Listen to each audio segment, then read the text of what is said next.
सुना देते हैं पहले।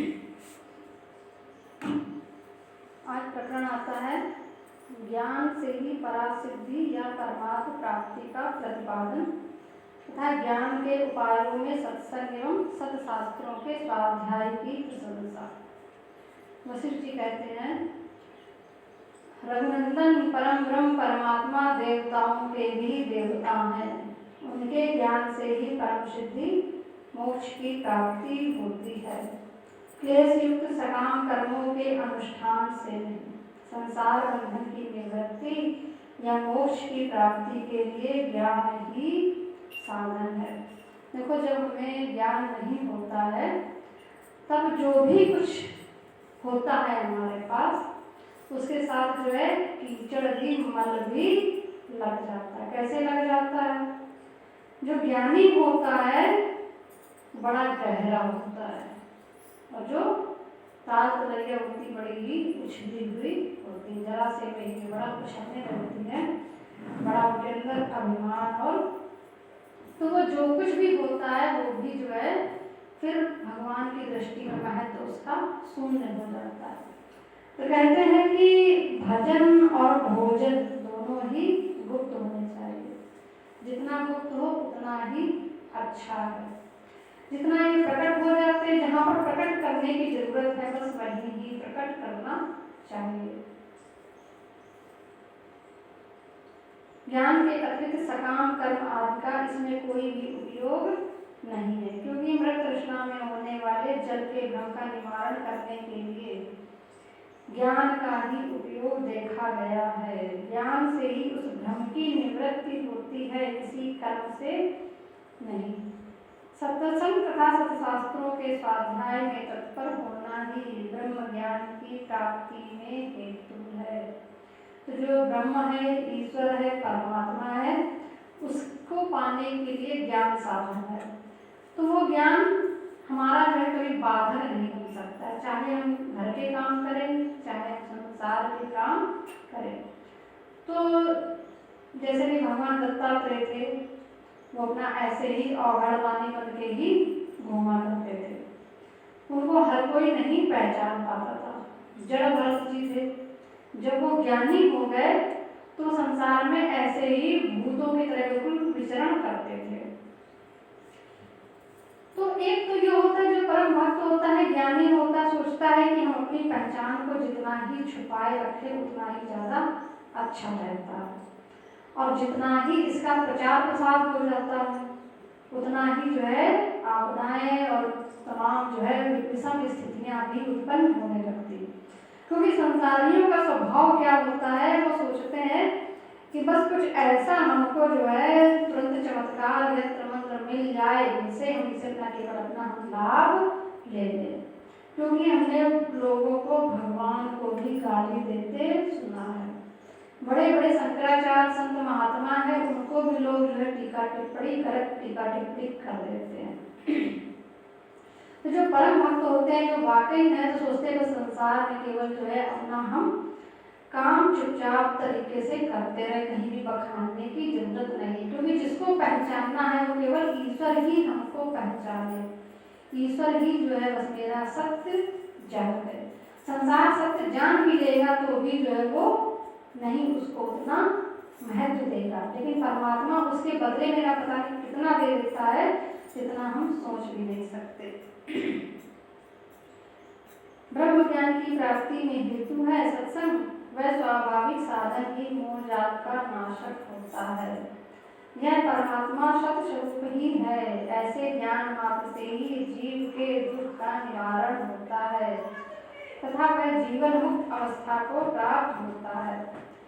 श्री रामचंद्र जी ने पूछते हैं, गुरुदेव, सबके आत्म स्वरूप इन परमात्मा के ज्ञान मात्र से कष्टप्रद जन्म मरण आदि फिर कभी बाधा नहीं देते। अतः बताइए, ये महान देवादेव परम ब्रह्म परमात्मा किस उपाय से शीघ्र ही जो है प्राप्त हो सकते हैं, कि कौन सी ऐसी तीव्र तपस्या से या कितने महान क्लेश उठाने से इनके ज्ञान की उपलब्धि हो। ज्ञान का मतलब है कि परमात्मा को जब हम वाकई अपना मान लें कि हम परमात्मा के बिना एक पल हम रह ही नहीं सकते, वही सत्य ज्ञान है। ज्ञान केवल बस इतना ही करना है हमको कि परमात्मा के बिना हमारा कोई अस्तित्व नहीं है। जब हम उसके अस्तित्व को स्वीकार कर लें कि वो ही है, तब हमको फिर कुछ और जानने की जरूरत नहीं रहती। अन्य परमात्मा को जानने की और किसी ज्ञान की जरूरत नहीं है कि बहुत ग्रंथों की, बहुत ही जो है विशेष चीज की। जिस दिन केवल जो है परमात्मा का हमने महसूस कर लिया कि नहीं वो है।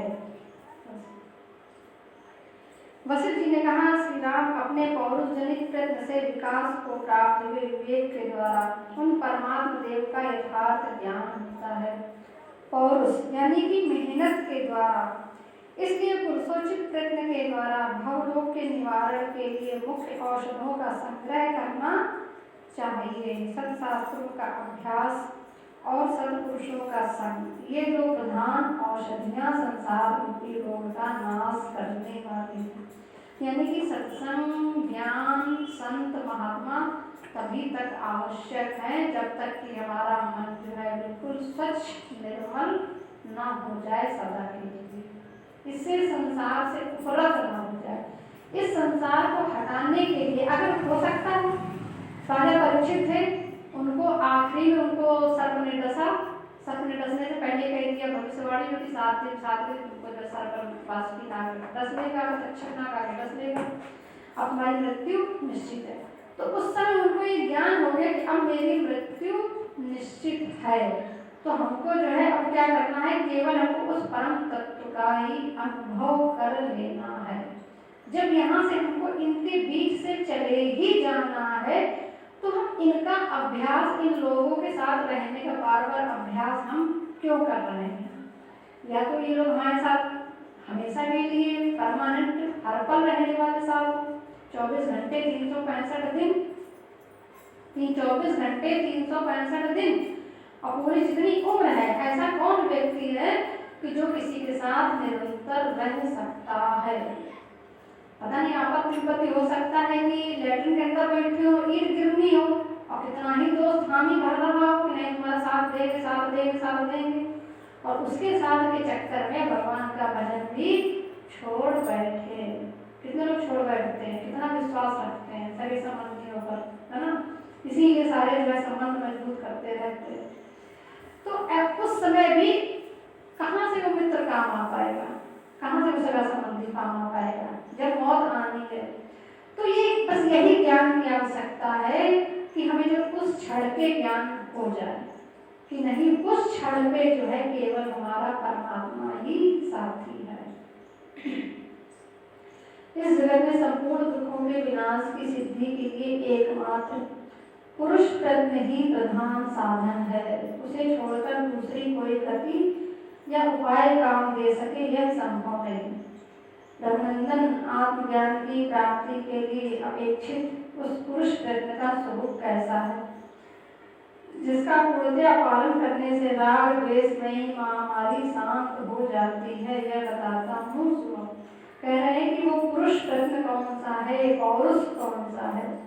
मुमुक्षु पुरुष को चाहिए कि वे यथासंभव ऐसी वृत्ति के द्वारा जो लोक और शास्त्र के विरुद्ध ना हो, निष्काम भाव से जीवन निर्वाह करता हुआ संतुष्ट चित्त हो, भोग वासना का परित्याग करे।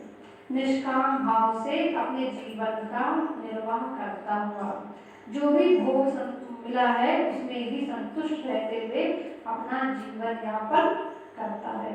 अन्य का जो है गलत तरीके से कुछ भी कमाने का प्रयास न करे। तो जीवन जो है जीविका के लिए नहीं है ना? जीवन जो है जगदानंद के लिए है, जीविका के लिए नहीं है। ठीक है, जीविका आवश्यक है, ये हम केवल जो है जीविका के भर के ही होके रह जाएं, भजन ही न कर पाए। अपनी अनुदिग्धता, उद्देश्य शून्यता अथवा शांत वृत्ति के द्वारा यथासंभव उद्योग करके सत्संग और सत्शास्त्रों का अभ्यास, इन दो साधनों की सबसे पहले शरण लेनी चाहिए।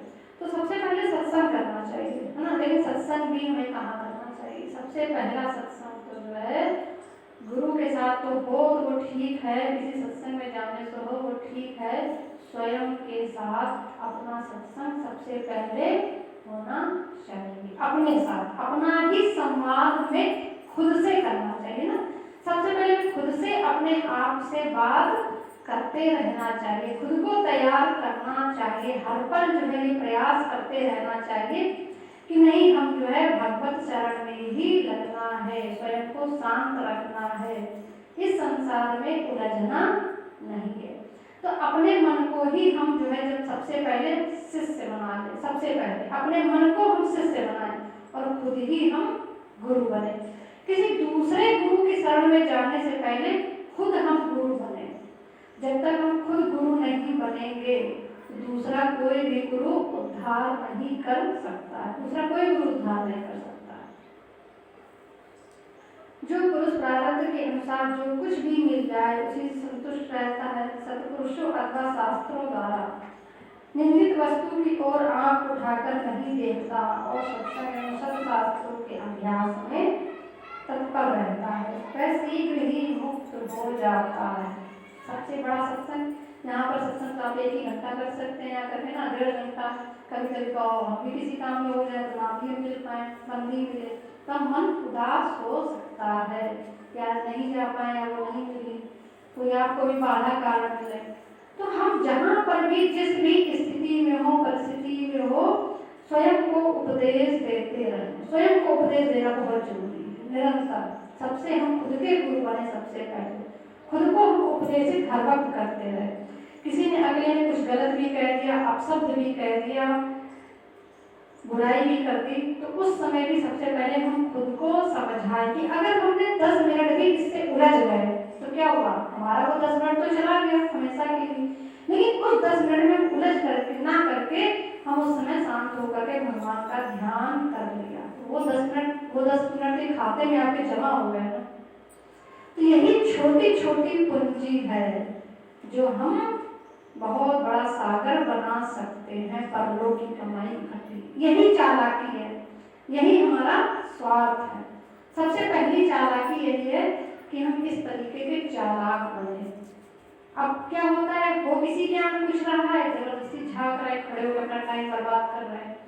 किसी की समस्या कुछ है या कोई कुछ अपनी कहानी बता रहा है, अपने सगे संबंधियों के रिश्तों की, व्यवहारों की, उसकी कहानी ध्यान से सुन रहे हैं, फिर उसमें भी 10 बातें कर रहे हैं। समय की बर्बादी है कि नहीं है? कितनी समय की बर्बादी जीवन में कर डालते हैं। तो जैसे IAS टीचर्स की तैयारी इस भौतिक वस्तु को पाने के लिए, IAS बनने के लिए, टीचर बनने के लिए कमरे में बंद होकर के 18 घंटे तपस्या करनी पड़ती है, तो भगवान को पाने के लिए क्या तपस्या नहीं करनी पड़ेगी? उसमें भी तो समय हमें लोगों से बचाना पड़ेगा। अब तो आप अपने बच्चे की पेपर है तो बच्चों को नहीं मिलने देते हैं, तुम अंदर कमरे में जाओ, तुम पढ़ो जाके, तुम समय ना खराब करो, है ना, मोबाइल नहीं देंगे, टीवी नहीं देखने देंगे। और हमें अगर परमात्मा से मिलना है तो क्या हमें अपना समय नहीं काटना चाहिए? हमें भी तो वही तैयारी करनी पड़ेगी। यही उद्योग है, यही परिश्रम है कि इस तरीके से हम चालाक बने। देखो ये केवल प्रवचन की बात नहीं, यहाँ पर प्रवचन करने नहीं बोलते हैं, हम केवल एक बस चाहते हैं कि सत्य यही है, इसको सीख के जाओ और अपना जीवन जो है निश्चय ही दिव्य बना लो। ऐसे महात्मा की देश में प्राय सज्जन, शास्त्रों, सदाचार में प्रतिष्ठित पुरुष जिसे श्रेष्ठ महात्मा कहते हैं, वह यदि ज्ञान, वैराग्य आदि उत्तम गुणों से युक्त हो तो अवश्य ही श्रेष्ठ महात्मा है। ऐसे महात्मा की प्रयत्नपूर्वक शरण लेनी चाहिए। संपूर्ण विद्याओं में अध्यात्म विद्या प्रधान है। उस अध्यात्म तत्व की चर्चा से युक्त जो उपनिषद, ब्रह्मसूत्र एवं गीता आदि संग्रंथ है, उन्हीं को सत्शास्त्र कहते हैं। कहते ये महत्जनों गतो शपथ था। तो जिस मार्ग पर श्रेष्ठ महात्मा लोग, सफल लोग, है ना, जो व्यक्ति सफल हुआ है इस मार्ग पर, उसके पीछे ही हमको चलना चाहिए, उसके मार्ग का अनुसरण करना चाहिए, क्योंकि सीख कभी लेनी ही पड़ती है, लोगों से बुद्धि लेनी ही पड़ती है। उनका विवेक पूर्वक विचार करने से मनुष्य मुक्त हो जाता है। जैसे निर्मली के चूर्ण के संसर्ग से जल की मैल साफ हो जाती है, तथा जिस प्रकार योग के अभ्यास से लोगों की बुद्धि शुद्ध हो जाती है, उसी प्रकार सत्शास्त्र और सत्संग से प्राप्त हुए विवेक के द्वारा अज्ञान का बलपूर्वक निवारण हो जाता है। तो मंत्रों अचिंत्य शक्ति है। अचिंत्य यानी कि परमाणु बम से भी ज्यादा शक्ति भगवान के नाम में ही है। तो जब हम उसका निरंतर हम नाम लेते हैं, चिंतन करते हैं, तो निश्चय ही हमारी जो है बुराइयां अपने आप दूर हो जाती है। अगर हम उनका बुराइयों का चिंतन भी करना चाहें, लिप्त भी होना चाहें, तो उनका ऐसा आवेश होता है इस शरीर में, रक्षा कवच बन जाता है भगवान के नाम का, कि वो अंदर प्रवेश नहीं कर पाती है। तो किसी भी स्थिति में वो नाम जरूर जपे। परमात्मा के ज्ञान की महिमा, उसके स्वरूप का विवेचन, दृश्य जगत के अत्यंत भाव एवं ब्रह्म रूपता का निरूपण तथा आत्मज्ञान की प्राप्ति के लिए योग वासिष्ठ ही सर्वोत्तम शास्त्र है, इसका प्रतिपादन। तो वाकई हमने ग्रंथ कई पढ़े हैं, हमें योग वासिष्ठ ग्रंथ भी हमने 5-6 बार पढ़ा है, दर्श को 2 बार इसका प्रवचन कर चुके हैं।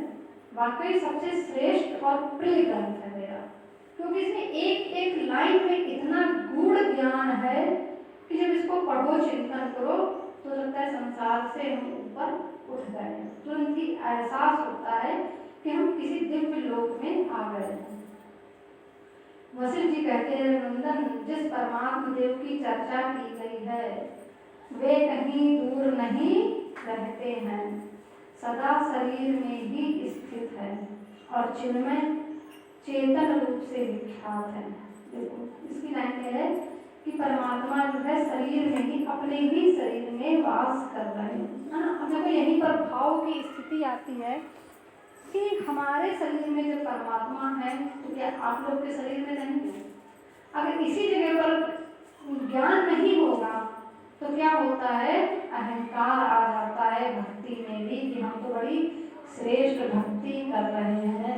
लेकिन हो सकता है कि सामने वाले की भक्ति बहुत ही श्रेष्ठ और निर्मल नहीं हो, उसने हो सकता है पागल वाली भक्ति करी हो, पागल होकर भक्ति करी हो, उसको ज्ञान ना हो सकता है, हो सकता है वो उल्टी ही आरती कर रहा हो, उल्टी घुमा रहा हो आरती, लेकिन इतनी तन्मयता से घुमा रहा हो और निश्चल भाव से घुमा रहा हो सकता है भगवान को उसकी भक्ति ज्यादा पसंद आ रही हो।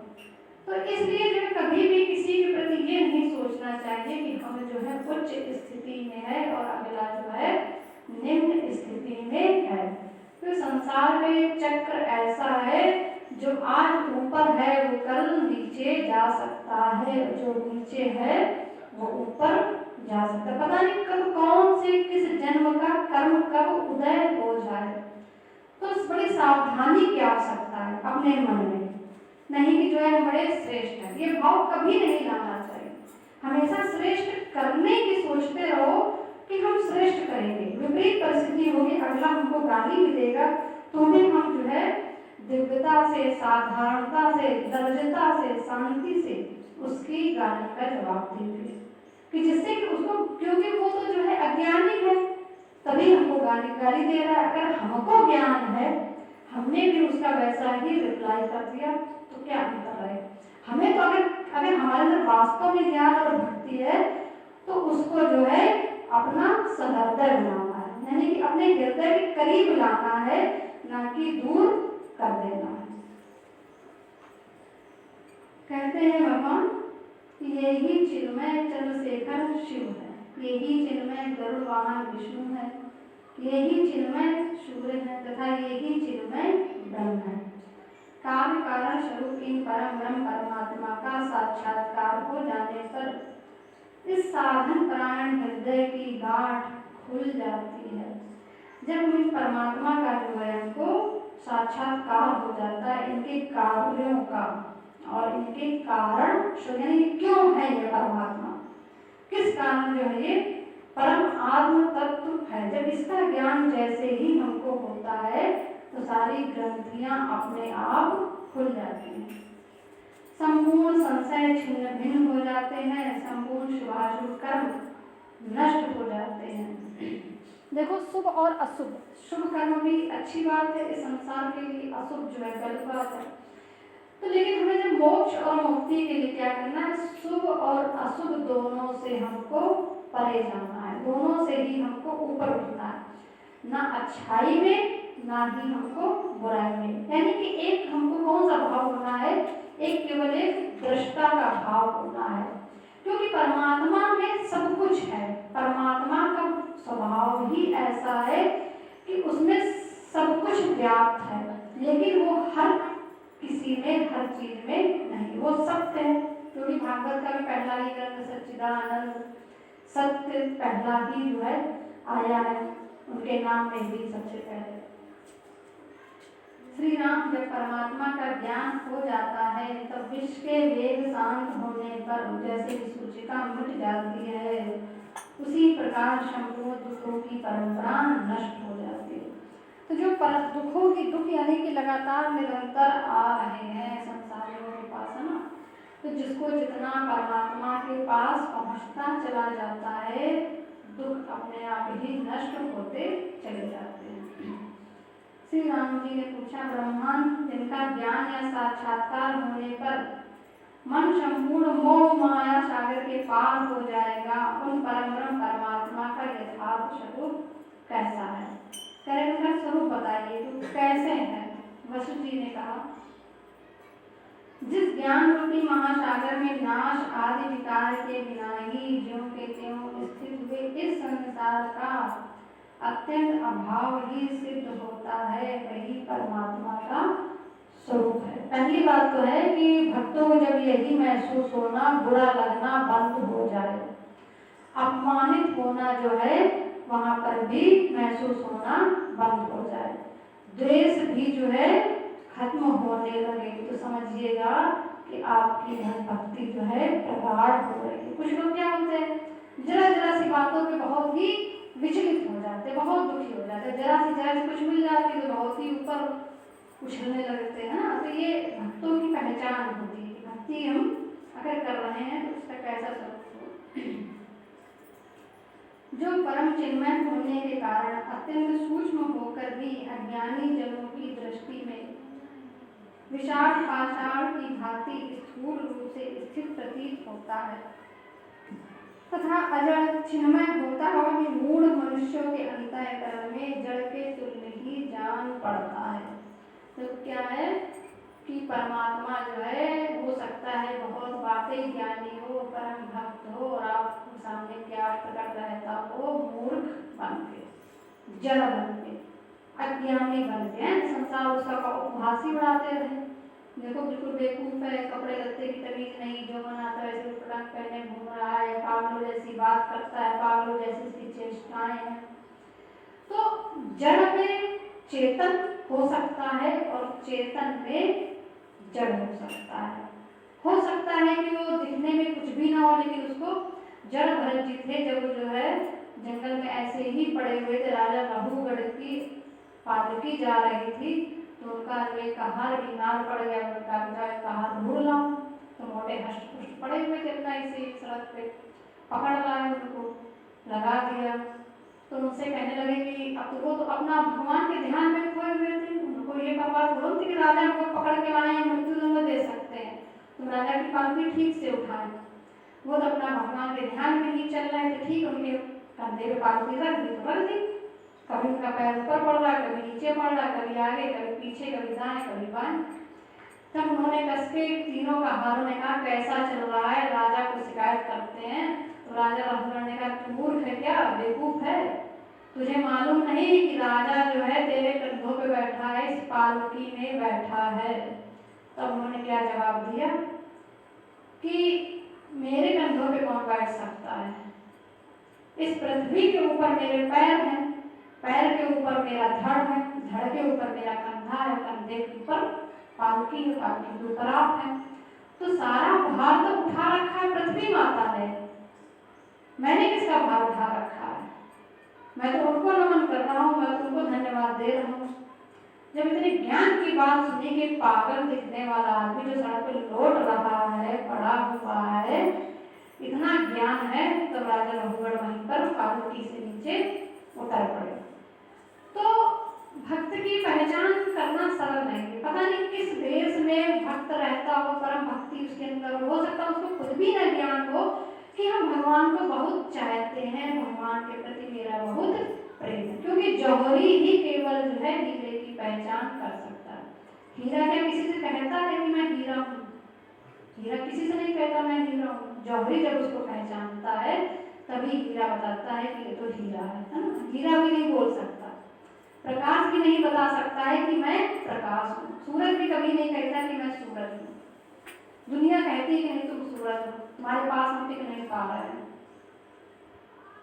उसी प्रकार से परमात्मा का स्वरूप भी है। रामचंद्र जी ने पूछा, हमने परमात्मा सत है, यह कैसे जाना जाता है ना। इतने बड़े इस जगत नामक दृश्य को असत कैसे समझा जाता है। आप कहते हैं इसकी उत्पत्ति ही नहीं हुई, यह बिना हुए ही प्रतीत हो रहा है, ये बात कैसे समझ में आए। तो एक तरफ कहते हैं कि पूरा संसार क्या है, असत्य है, ये है ही नहीं, ये उत्पत्ति ही नहीं, इसकी जो चीज उत्पन्न नहीं हुई है उसका अंत भला कैसे होगा। यह प्रश्न जो है राम जी करते हैं। वशिष्ठ जी ने कहा, रघुनंदन जैसे रूपहीन आकाश में भ्रमवश नील पीताली वर्णों की प्रतीति होती है, उसी प्रकार सच्चिदानंद ब्रह्म में जगत संबंधी भ्रम उत्पन्न हुआ है। तो परमात्मा में हम अपनी आशक्ति के जो यथामाप प्रबंधन से तानस्थैव भजाएंगे।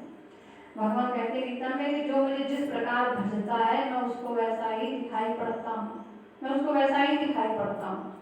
तो मन क्या है हमारा, कल्प वृक्ष के समान है ना। ये मन ही हमारा कल्प वृक्ष है। इस मन को ही हम चाहे तो ब्रह्मा बना ले, चाहे विष्णु, चाहे शिव, चाहे स्वर्ग, चाहे दानव बना ले, चाहे राक्षस बना ले, चाहे हम दैत्य बना ले। तो ये जैसा हम देखना चाहते हैं परमात्मा को जिस रूप में, वो वैसा ही हमारे सामने प्रकट हो जाता है। अगर हम परम सत्संग की, परम सत्य की चाह रखेंगे कि हमें जो है परमात्मा के दर्शन हो, तो निश्चय ही हो जाते हैं, निश्चय ही, कोई इसमें संदेह नहीं है। कहते हैं कि भ्रम है, भ्रम के स्वरूप जो है ब्रह्मा में जगत दिखाई पड़ता है। इस भ्रम के अत्यंत भाव के ज्ञान में यदि पूरी दृढ़ता हो जाए तभी ब्रह्म का स्वरूप ज्ञात होता है, दूसरे किसी कर्म से नहीं। दो स्त्रियां थी, लड़ रही थी बड़ी जोर से, कहती थी कि जो है इसने देखो मेरे कंडे चुरा लिए, इसने मेरे कंडे चुरा लिए, कहती थी मेरे कंडे, ये मेरे कंडे। वहां पर जो है एक संत जी निकलते हैं, कहते कि आप इधर निपटारा कर दो, हमारे कंडे इसने चुरा लिए हैं। वो कहते कैसे हम निपटारा करें। तो जो स्त्री भक्त थी उसने कहा था कि इन कंडों को अपने कान में लगाओ, देखो इधर विट्ठल विट्ठल की आवाज आएगी। तो जब वो कंडे उठा के जिस संत ने कान में लगाए तो विट्ठल विट्ठल की आवाज आई। वो कंडे उन्होंने अलग करके दे दिए कि तुम्हारे कंडे तो तुम्हारे कंडे। तो इस जगत में हम जैसा रखते हैं दृष्टि, बस वैसा ही होता चला जाता है। भ्रम के अब इतने जन्मों से हमारा क्या अभ्यास है, जिसने सत्संग नहीं किया, ठीक है, जिसने ये ज्ञान गूढ़ ज्ञान नहीं सुना है, वो तो अभ्यास किसका करेगा। उसको तो मित्रों की परवाह होगी, संबंधियों की परवाह होगी, संसार की, रिश्तेदारों की, पड़ोसी की, वो क्या सोचेगा, वो क्या कहेगा, ऐसा हो गया वैसा हो गया, वो तो उनके अनुसार चलेगा ना। परमात्मा के अनुसार चलने के उसके पास कितना वक्त निकालेगा, वक्त ही नहीं निकालेगा, क्योंकि उसका ध्यान परमात्मा में लगा हुआ है कि संसार क्या कहेगा। और जिसको परमात्मा के लिए जीना है वो संसार की परवाह नहीं करता, अपनों की परवाह नहीं करता, किसी की पर उसको अपने लिए धुन में चलना है, उसको करना है परमात्मा की भक्ति तो करनी है, बंधन वहां पे नहीं होता। तो वही कह रहे हैं कि अब कई जन्मों से जिसके पास ज्ञान नहीं है, ये गूढ़ ज्ञान नहीं है, संसार में ही वो निरंतर खपता रहेगा, है ना, वहीं पे ही खपता रहेगा। उसने कभी इस आत्मा को निखारने की कोशिश नहीं करेगा, इस शरीर को निखारने की कोशिश करेगा और शरीर के संबंधों को भी निखारने की कोशिश। तो ऐसा ही करते वो मर जाएगा, क्योंकि उसको ज्ञान प्राप्ति नहीं हुआ है। जब ज्ञान नहीं प्राप्त हुआ है, यही अभ्यास उसका अगले जन्म में भी हो जाता है। अगर परमात्मा की बहुत बड़ी कृपा हुई, वाकई कृपा हुई, तभी जाकर ये गूढ़ ज्ञान सत्संग मिल पाएगा, तभी वो ऐसा चिंतन कर पाएगा, सोच पाएगा। अन्यथा तो वो सोच कुछ और रहा है। भाई कुछ ही लोग यहाँ बैठे हैं, बाकी लोग देख क्या सोच रहे होंगे, उनके मन की बातें, उनकी बातें सुन लो बैठो, दिमागी बिल्कुल को पंचर कर दे।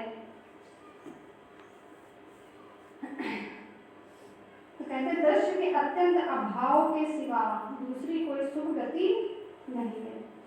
जो कि स्थित हुए इस दृश्य जगत के अत्यंता भाव का निश्चय हो जाने पर जो शेष रह जाता है उसी परमार्थ वस्तु का बोध होता है। जिसका बोध होता है वह परमात्मा उस जानने वाले पुरुष का आत्मा ही हो जाता है। तो जब संसार को अभाव कर देते हैं, अभी लोग क्या करते हैं, अभाव जैसे ही होता है वैसे ही जो है घबरा जाते हैं कि हाय जो है हमारे संबंधी छूट रहे हैं, हाय हमारे मित्र छूट रहे हैं, हाय हमारे जो है प्रेमी छूट, जैसे ही अभाव लगता है।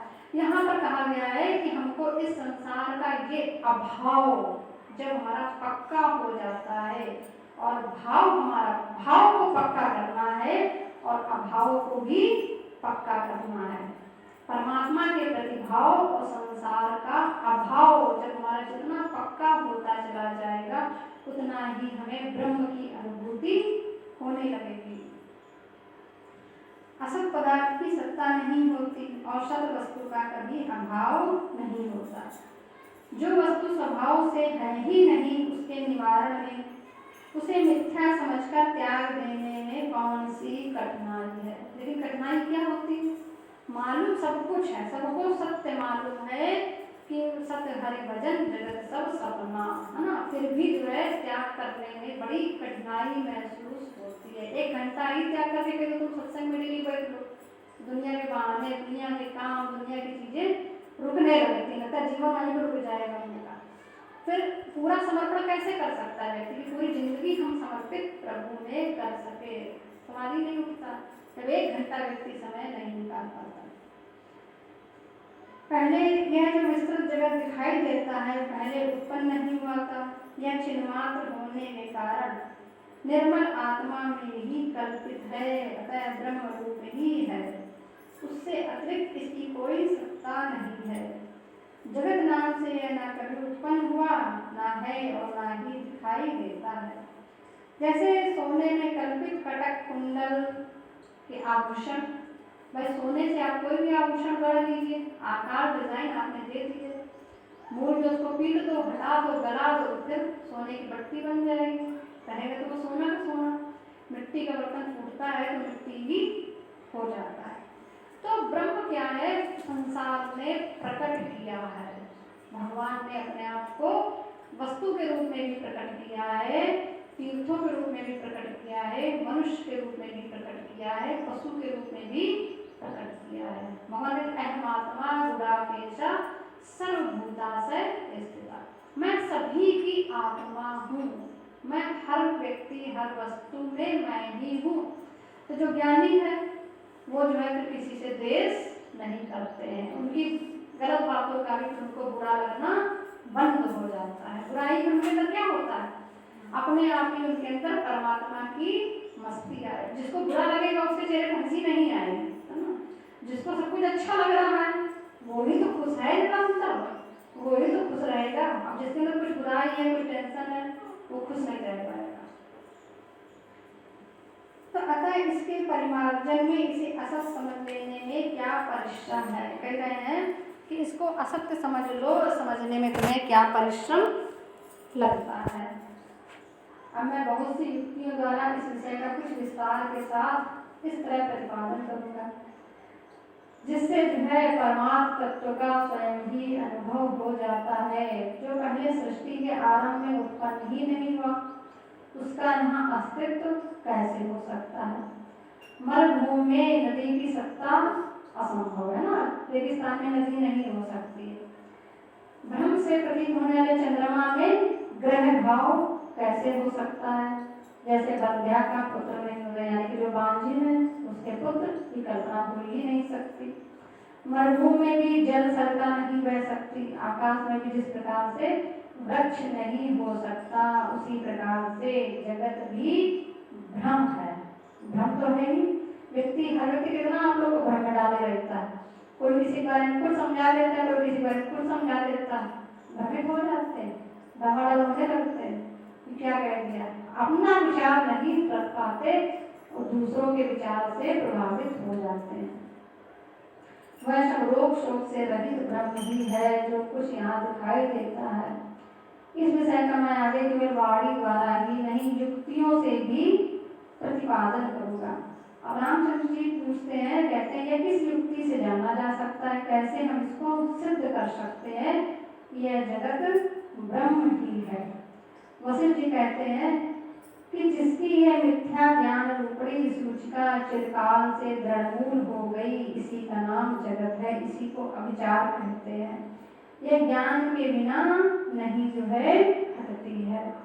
जानते क्या होता है, भगवान शंकराचार्य जी के जो शिष्य वगैरह थे उनको 6-6 साल उनके शिष्यों को ये अभ्यास कराया जाता था, यही सिखाया जाता था कि हर वस्तु हर व्यक्ति में ब्रह्म को देखो, परमात्मा को देखो। तो राजा प्रियव्रत थे, इसीलिए उन्होंने क्या था, भगवान के परम भक्त थे, तो उन्होंने प्रियता का व्रत ले रखा था। किसी भी चीज को उनको अप्रिय नहीं लगती, उन्हें कैसा भी दे दो खाने को सब कुछ बहुत अच्छा लगता था, हर व्यक्ति उनको अच्छा लगता। कहते हैं संसार में जो कुछ भी है सब कुछ प्रिय है और सुंदर है। जो चीज परमात्मा ने बनाई है तो उसका अनादर नहीं करना चाहिए, है ना। ये ज्ञान की कितनी बड़ी बात है कि परमात्मा ने ही जब सब कुछ बनाया है तो हम कैसे अनादर उसका करें। शास्त्र वेदताओं में श्रेष्ठ गुरुदेव आत्मज्ञान की प्राप्ति कराने के लिए कौन सा शास्त्र मुख्य है कि जिसको ज्ञान प्राप्त कर लेने पर मनुष्य को शोक नहीं होता। वशिष्ठ जी कहते हैं जिन शास्त्रों में आत्मज्ञान का ही प्रतिपादन हुआ है वह जो है महारामायण नामक शास्त्र ही सबसे श्रेष्ठ ग्रंथ है। ये वाकई इसी समस्त इतिहासों का सार कहा गया है। वांग में शास्त्र का श्रवण कर लेने पर कभी क्षीण न होने वाली जीवन मुक्ति स्वयं ही प्रकट हो जाती है। यह अत्यंत पावन है। इसके ज्ञान हो जाने पर स्वप्न के सच्चे होने की भावना नष्ट हो जाती है। जो पुरुष प्रतिदिन इस महारामायण का श्रवण करता है उसमें उत्कृष्ट चमत्कार आ जाता है। उसकी बुद्धि अन्य ग्रंथों के स्वाध्याय से उत्पन्न हुए बोध की अपेक्षा उत्तम बोध को प्राप्त कर लेती है, इसमें संशय नहीं है। किसी दुष्कर्म के फल का उदय होने के कारण जिसकी इस ग्रंथ के प्रति रुचि अथवा श्रद्धा नहीं है उसे यह शास्त्र नहीं रुचता है। वह दूसरे किसी ज्ञान विधान सत्शास्त्र का विचार करे, उससे हमारा कोई द्वेष नहीं है। वशिष्ठ जी कहते हैं कि अगर आपका जो है कोई दुष्कर्म जो है उदय हो गया है तभी जो है ये शास्त्र में रुचि नहीं रहेगी, अन्यथा क्या होगा, निरंतर जो है इस संसार की इस जगत की सत्यता को जानने के लिए ब्रह्म को देखने के लिए इसका श्रवण मनन करेंगे। और श्री राम भगवान की